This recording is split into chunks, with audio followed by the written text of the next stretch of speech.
영감이 하는 일은 다 오라.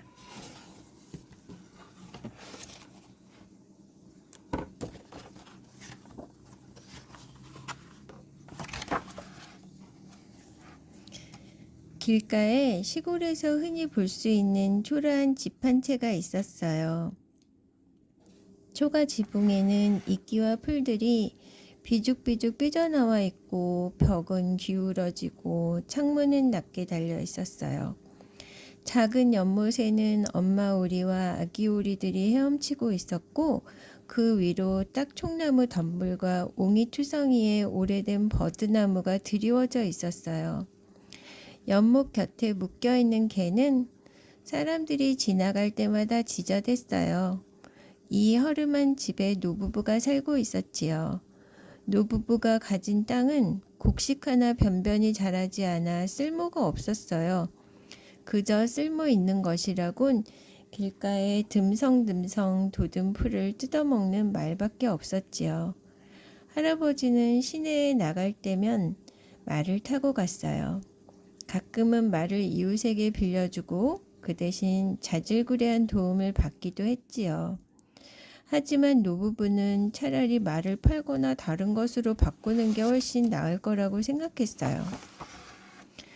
어떤 게 나을지는 영감이 결정하세요. 할머니가 할아버지에게 말했어요. 오늘이 장날이잖아요. 말을 도시에서 열리는 장터로 끌고 가서 영감이 요령껏 바꿔 오세요. 돈으로든지 다른 물건으로든지요. 어떤 게 나을지는 영감이 결정하세요. 영감이 하는 일은 다 옳으니까요. 얼른 서두르세요.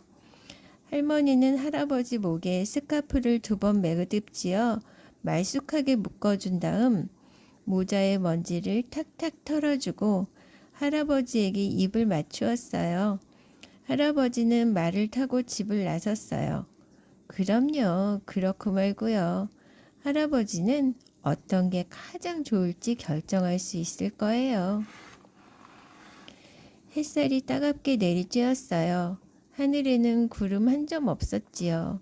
수레를 모는 사람, 말을 탄 사람, 그냥 걸어가는 사람 모두 먼지가 풀풀 이는 길을 따라 장터로 발길을 옮겼어요. 그늘 하나 없는 길은 푹푹 쪘어요. 그때 한 남자가 암소를 몰고 지나갔어요. 아주 잘생긴 암소였어요. 할아버지는 생각했어요. 저런 암소라면 아주 좋은 우유를 얻을 수 있겠는데 저 암소를 갖는다면 나쁜 거래는 아니겠어. 어이, 이보시오. 내가 알기로는 말이 암소보다 값이 더 나가지만 난 상관없다오. 당신 소를 내 말과 맞바꾸지 않겠소? 좋지요. 남자는 말을 데리고 갔어요. 거래를 끝냈으니 할아버지는 집으로 돌아가도 됐어요. 하지만 할아버지는 계속 장터로 향했어요.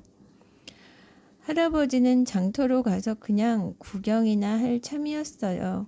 할아버지는 서둘러 암소를 몰았어요. 서둘러 가다 보니 앞서가던 남자를 만나게 되었지요. 남자는 털이 복슬복슬하고 살이 통통하게 오른 양을 데려가고 있었어요. 할아버지는 생각했어요. 내가 꼭 갖고 싶었던 동물이잖아. 길가에 난 풀을 뜯어먹으니 소를 키우는 것보다 훨씬 낫겠어. 여보시오, 우리 맞바꾸지 않겠어? 양주인은 기꺼이 승낙했어요. 할아버지도 아주 신이 나서 양을 데리고 다시 길을 갔어요. 그런데 앞에서 걸어가던 남자가 통통하게 살이 오른 거위를 팔에 끼고 있지 뭐예요. 할아버지는 중얼거렸어요. 오, 세상에나. 아주 묵직해 보이는 녀석인걸. 기름기도 자르르하고 깃털도 훌륭하고. 우리 집 작은 연못 옆에 저 녀석을 묶어두면 얼마나 좋을까. 거위한테 우리가 남긴 음식을 먹이로 주는 아내 모습이 벌써 눈에 선한걸. 아내도 걸핏하면 이렇게 말했잖아. 아, 우리도 거위 한 마리 키워봤으면.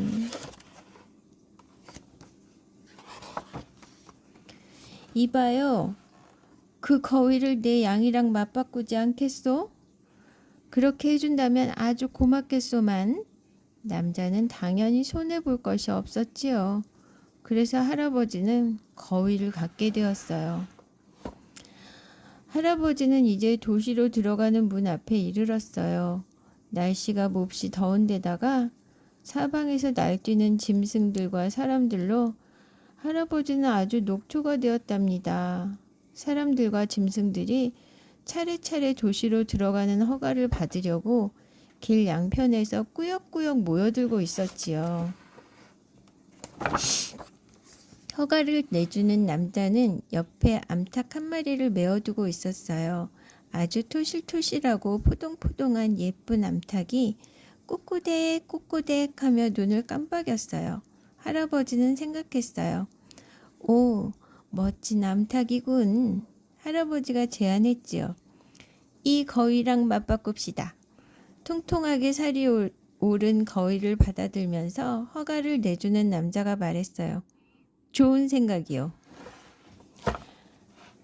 암탉을 껴안은 채 할아버지는 시내로 들어섰습니다.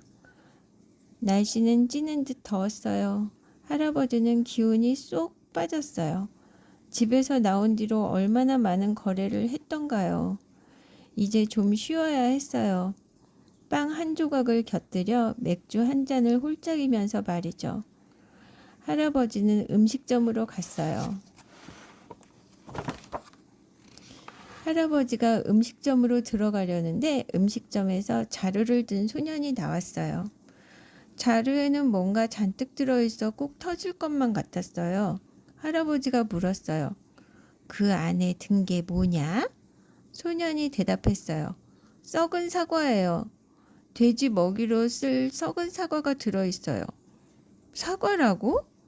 그렇게 많은 사과가 한꺼번에 생기면 아내가 얼마나 좋아할까? 작년에 우리 집 사과나무에는 사과가 딱 한 개밖에 열리지 않았거든. 그럼 사과 대신에 뭘 주실 건데요? 뭘 주겠냐고? 좋아, 이 암탉을 주마. 할아버지는 암탉을 주고 사과 자루를 받아서 음식점 안으로 들어섰어요. 할아버지는 난로 쪽으로 곧장 가더니 난로에 불이 켜진 줄도 모르고 자루를 기대어 놓았어요. 그러고는 주변을 둘러보았어요. 그곳에는 도시에 사는 온갖 낯선 사람들이 다 있었어요. 그 중에는 아주 부유한 데다가 유쾌해 보이는 영국 사람 둘도 있었어요. 타닥 타닥. 사과 자루가 불에 달구어지면서 소리가 났어요. 사람들이 물었어요. 이게 무슨 소리지?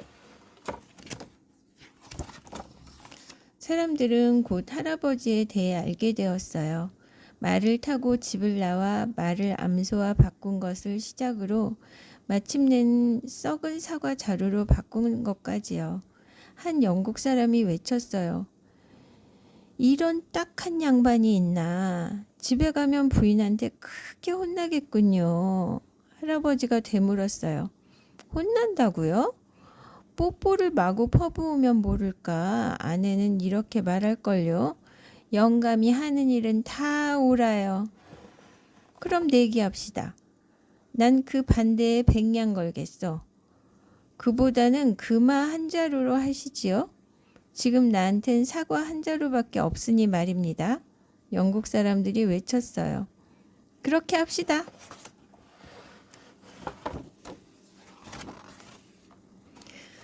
두 영국 사람과 할아버지는 음식점 주인의 마차를 타고 출발했어요.